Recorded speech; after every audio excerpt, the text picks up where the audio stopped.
Hello दोस्तों, story with Manoj भाई में आपका स्वागत है। एक छोटी सी कहानी लेकर आया हूँ, राजा और दो गरुड़ों की कहानी। एक बार एक राजा दो गरुड़ के बच्चे लाया। राजा ने एक गरुड़ को अपने हाथ में लिया और अपने हाथ के झटके से उसे आकाश में उड़ा दिया।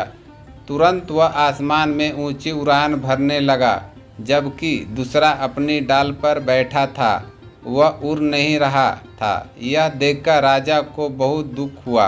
राजा ने अपने राज्य में ऐलान कर दिया कि जो कोई भी इस दूसरे गरुड़ को आकाश में उड़ाने में सफल हो जाएगा तो उसे सोने के सिक्के बख्शीश में दिए जाएंगे। इस इनाम का लालच में कई लोग आए, लेकिन कोई भी गरुड़ को उड़ा नहीं सका। ऐलान सुनकर एक गरीब किसान राजा के पास आया और उसने अनुरोध किया कि वह गरुड़ को उड़ाने की कोशिश करेगा। बहुत सारे महारथी थक गए वहाँ पर। यह गरीब किसान क्या कर पाएगा भला, ऐसा विचार राजा के मन में आया, लेकिन उन्होंने फिर भी उसे के लिए सहमति दे दी, क्योंकि गरुड़ का उड़ना बहुत ज़रूरी था। किसान गरुड़ के पास गया और वापस आ गया। राजा ने पूछा, क्या हुआ, उड़ा क्या गरुड़? फिर किसान ने आसमान की ओर इशारा किया। राजा ने आकाश की ओर देखा और देखकर आश्चर्य से राजा की आंखें खुली की खुली रह गई।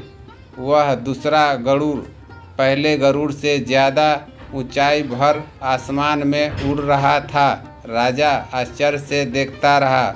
उस झटके से उभरने के बाद राजा ने किसान से पूछा, अरे तुमने यह कैसे किया? किसान ने कहा, मैंने कुछ अलग नहीं किया, मैंने बस वह गरुड़ जिस डाल पर बैठा था वह डाल तोड़ दी।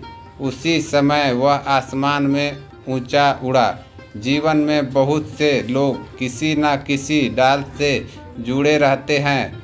कोई अपने खेत को, कोई पारंपरिक व्यवसाय को और कोई छोटी छोटी बड़ी नौकरी को छोटी बड़ी डालियों से लिपटे रहता है।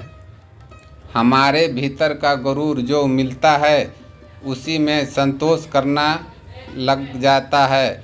जो नौकरी मिले तो फिर घर खरीद लो, बच्चे हो जाने के बाद उनकी पढ़ाई, फिर उनका सेटलमेंट, शादी, यह सब करना, फिर रिटायर हो जाना, बस ज़िंदगी ख़त्म। इसे कहते हैं मध्यम वर्गीय मानसिकता। अरे कभी तो अपने अंदर जाकर देखो, क्या जीवन बस इतना ही है? याद रखें कि आपके डाल को कोई काटने नहीं आएगा। आसमान में ऊंची उड़ान भरनी है तो खुद को ही खुद की डाल तोड़नी होगी। कभी खुद की तोड़ कर देखो। जितना आप महसूस करते हैं उससे कहीं अधिक जीवन में करने को है, लेकिन अपने खुद को एक पारंपरिक मध्यवर्गीय मानसिकता की चार दीवारों में बंद कर लिया है। और इससे भी ज़्यादा चिंता की बात यह है कि आप दुनिया को चार दीवारों के रूप में देखते हैं। फिर आप जिए हैं और जिएंगे, लेकिन कृपया अपने बच्चों को इन डालियों से ना बांधें। उन्हें मन की शांति के साथ आकाश में उड़ने दें। हो सके तो इसकी डाल को आप ही तोड़ दें, फिर देखना तुम्हारी डाली पर बैठा वह पंछी कैसे ऊंचे, बहुत ज़्यादा ऊंचे उड़ता है।